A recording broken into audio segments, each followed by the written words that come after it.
नमस्कार, मैं श्वेता श्रीवास्तव। आज हम लोग सीखेंगे तीन ताल में छह गुनी लयकारी को लिपिबद्ध करना। सबसे पहले जान लें कि जब एक मात्रा काल में यानी एक मात्रा के टाइम में, एक मात्रा के समय में हम 6 मात्राएं कहते हैं, बोलते हैं या लिखते हैं तो वह 6 गुनी लयकारी होती है। यानी हमें तीन ताल के 1 से 16 में हर मात्रा पे 6 मात्राएं बोलनी है। यानी 1 से 16 तक में वह पूरी तीन ताल जो होगी वो 6 बार आएगी, जिससे वह 6 गुनी लयकारी बनेगी। पहले मैं यहाँ पे काउंट लिख दूं। यहाँ ध्यान दीजिए, मैं काफी दूरी पे ये मात्राएं लिख रही हूँ क्योंकि 6 गुनी लिखनी है। तो हमें एक मात्रा पे 6 लिखना है तो कुछ स्पेस तो वो लेगा ही, जिससे हमें साफ भी लिखना है और वो आपको काफी अच्छे से समझ में भी आए। इसलिए मैं पहले जो तीन ताल होगा, एक आवर्तन, मैं सिर्फ इसका नंबर लगा रही हूं जो काफी दूर पे है। 5, 6, 7, 8, 9, 10, 11, 12, 13, 14, 15, 16। सबसे पहले हम लोग यहाँ गिनती के आधार पे समझेंगे लयकारी को कैसे लिखना है।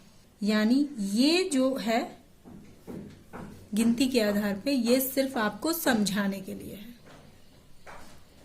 तो हमें लिखना है 1 से 16, एक मात्रा पे 6। स्टार्ट कीजिए। 1, 2, 3, 4, 5, 6, 7, 8, 9, 10, 11, 12, 13, 14, 15, 16, 1, 2, 3, 4, 5, 6, 7, 8। फिर इस हर 6 मात्राओं को अर्धचंद्राकार में घेर दीजिए। चौथी मात्रा पे 8वीं मात्रा खत्म हुई है किस आवर्तन की? तीसरे में पहला आवर्तन खत्म हो रहा है 16 और दूसरे आवर्तन स्टार्ट हो जा रहा है जिसका 8वीं मात्रा तक ले लेना है। फिर 5वें से 9, 10, 11, 12, 13, 14, 15, 16, दूसरा यहाँ पे खत्म। 1, 2, 3, 4, 5, 6, 7, 8, 9, 10, 11, 12, 13, 14, 15, 16। आप यहाँ ध्यान दे रहे होंगे कि एक आवर्तन यहाँ खत्म हुआ, दूसरा आवर्तन 6ठे मात्रा पे और तीसरा आवर्तन 8वीं मात्रा पे फिनिश हो गया। यानी 8 मात्रा में 3 आवर्तन खत्म हो चुके हैं। तो बाकी बची 8 मात्राओं में बाकी के 3 आवर्तन, यानी हमें सेम यही चीज यहाँ पे रिपीट करके लिख देनी है। 1, 2, 3, 4, 5, 6, 7, 8, 9, 10, 11, 12, 13, 14, 15, 16, 1, 2। देखिए यहाँ पे जो यहाँ लिखा है वही 9वीं मात्रा पे है, सेम रिपीट हो रहा है। 3, 4, 5, 6, 7, 8, 9, 10, 11, 12, 13, 14, 15, 16, 1, 2, 3, 4, 5, 6, 7, 8, 9, 10, 11, 12, 13, 14, 15, 16। अब अगर आप यहाँ काउंट करेंगे आप हर मात्रा को, तो हर अर्धचंद्राकार में 6 मात्राएं हैं। हर मात्रा पे 6 मात्राएं, यानी एक मात्रा, इसके लयकारी में 6 मात्रा, दूसरी मात्रा इसमें 6, तीसरी मात्रा इसमें भी 6। अब जहां जहां आवर्तन खत्म हो रहा है वहां से आपका नेक्स्ट स्टार्ट हो रहा है।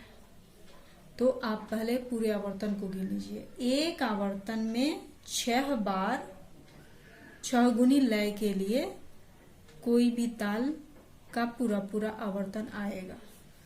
जैसे एक आवर्तन यहां पूरा हो रहा है, दूसरा यहां पे, तीसरा यहां पे, चौथा यहां पे, पांचवा यहां पे और छठा 16वें मात्रा पे। अब हम क्या करेंगे, जो ताली खाली का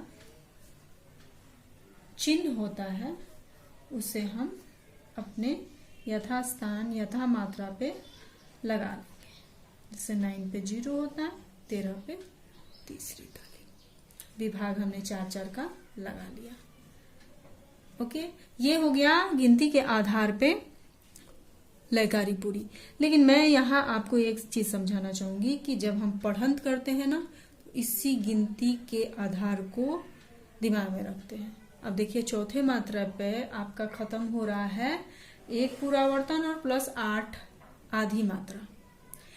दूसरे विभाग में 8वीं मात्रा तक बाकी बची हुई 8 मात्रा और 1 से लेकर 16 तक एक और आवर्तन खत्म हो रहा है। यानी अगर हम इसे टेक्निकली देखें तो 8 मात्रा में 3 आवर्तन खत्म हो गए, 3 आवर्तन खत्म हो गए, फिनिश्ड कर देना है 3 आवर्तन को। और बाकी बची 8 मात्रा में 9 से 16 तक में बाकी बची 3 आवर्तन जो सेम रिपीट होता है। अब दूसरा इसका शॉर्ट ट्रिक ये हुआ कि 4 मात्रा में हमें कितना बोल जाना है, 1.5 बोल जाना है पढ़ंत करते समय। तो जब हम पढ़ंत की वीडियो बनाएंगे तो उसमें इस चीज को आप जरूर ध्यान में रखें कि पढ़ंत भी इसी टेक्निक से होता है कि हमें बस ये ध्यान रखना होता है कि हर मात्रा पे 6 मात्रा पढ़ते जाए और जब चौथी मात्रा आए वहां पे 1.5 आवर्तन यानी एक आवर्तन पूरा फिनिश होकर 8वीं मात्रा लग जानी चाहिए। और जब 8वीं मात्रा हम 8वीं मात्रा को उंगली के माध्यम से दिखा रहे हो उस समय तक हमारा तीसरा आवर्तन खत्म होके 9वीं से चौथा आवर्तन शुरू हो जाना चाहिए। तब जाकर यह बराबर बराबर हिसाब में बढ़ पाता है। अब हम सीखते हैं 3 ताल की 6 गुनी लयकारी मात्रा के आधार पे। मैंने जैसा पहले ही बोला कि एक मात्रा काल में 6 मात्रा बोली जाए, कही जाए या लिखी जाए तो वह 6 गुनी लयकारी होती है। एक मात्रा में 6 मात्रा। अब हमें ये मात्रा के आधार पे यहाँ लयकारी को लिखना है। गिनती के आधार पे अभी हमने सीखा, अब मात्रा के आधार पे। मात्रा यानी धा दिन दिन दा जो वर्ड है, अक्षर है, उस पे हमें ये लयकारी कंप्लीट करनी है।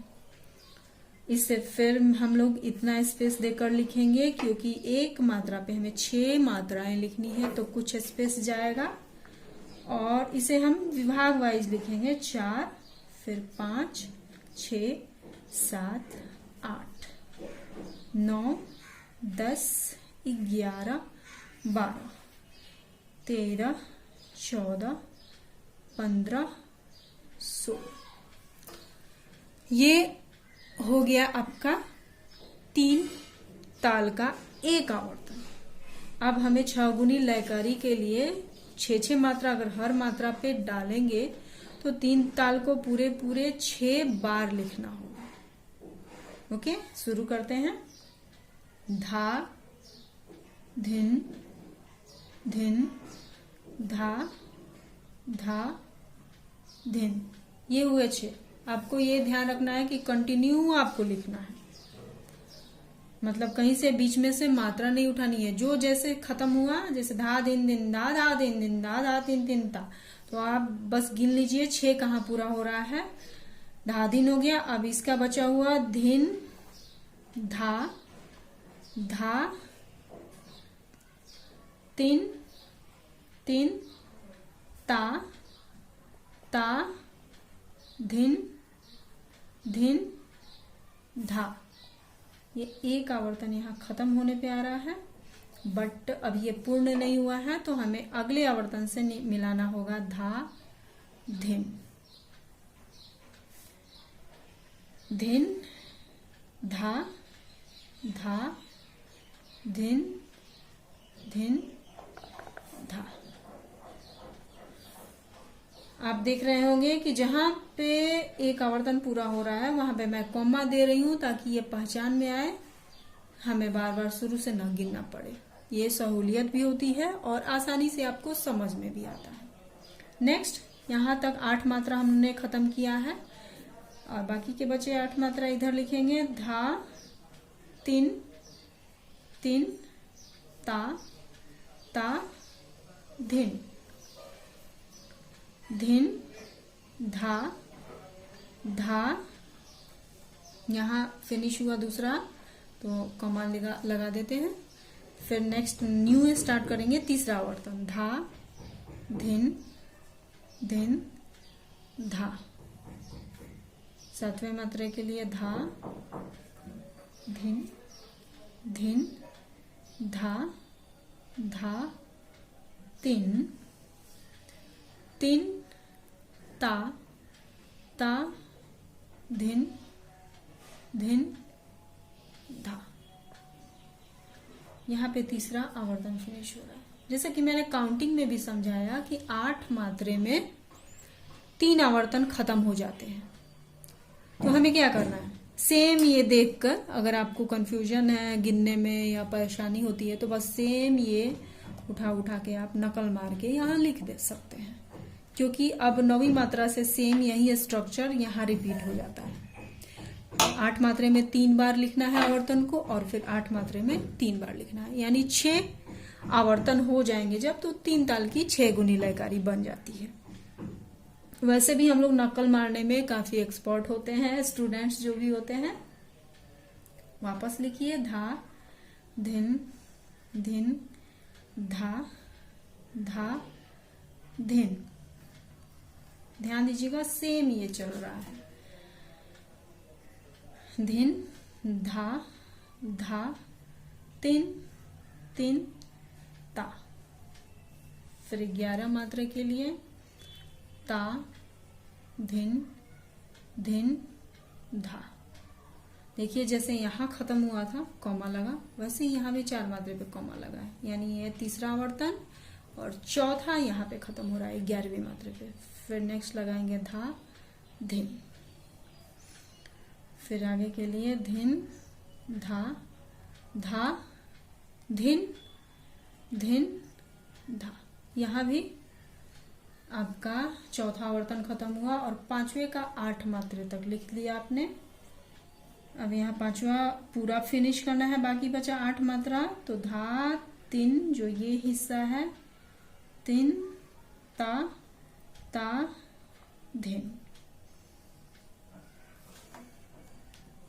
धिन धा। यहाँ आपका 14वीं मात्रा पे 2 को लेते हुए 5वां पूरा हो चुका है। अब यहाँ से लेकर 16 मात्रे तक 6ठा हमें पूरा करना है, 6ठा आवर्तन धा धिन धिन धा। फिर लिखना है धा धिन धिन धा धा तिन। 6 हो गए पूरे। तिन ता ता धिन धिन धा। अब ये आपका हो गया पूरा आवर्तन फिनिश। इसमें हर मात्रा पे 6 मात्राएं आई होंगी। अगर आप इसको चेक करना चाहें तो चेक करने से पहले आपको कंटिन्यूअस पढ़ना चाहिए, ताकि कहीं ऐसा तो नहीं कि कोई हमने कंफ्यूजन में छोड़ दिया हो, क्योंकि सारे अक्षर जो होते हैं ना सेम ही दिखाई पड़ते हैं तालों में, जिस वजह से कंफ्यूजन होना स्वाभाविक है। इसलिए जब भी लिखे बोल बोल कर लिखें और लिखने के बाद एक बार जांच लें कि धा दिन दिन दा धा दिन दिन दा, ऐसे पढ़ के जांच लें और फिर हर मात्रा पे 6 आपने लिखा है कि नहीं, इससे भी काउंट कर लें।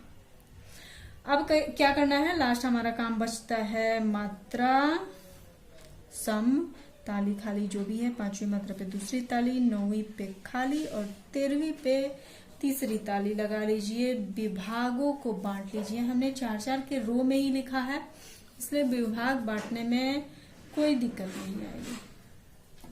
ये हो गया आपका 6 गुनी लयकारी कंप्लीट। होप आपको ये वीडियो पसंद आया हो और समझ में आया हो कि 6 गुनी लयकारी कैसे लिखते हैं। मिलते हैं नेक्स्ट वीडियो में जब हम इसकी पढ़ंत सीखेंगे। धन्यवाद।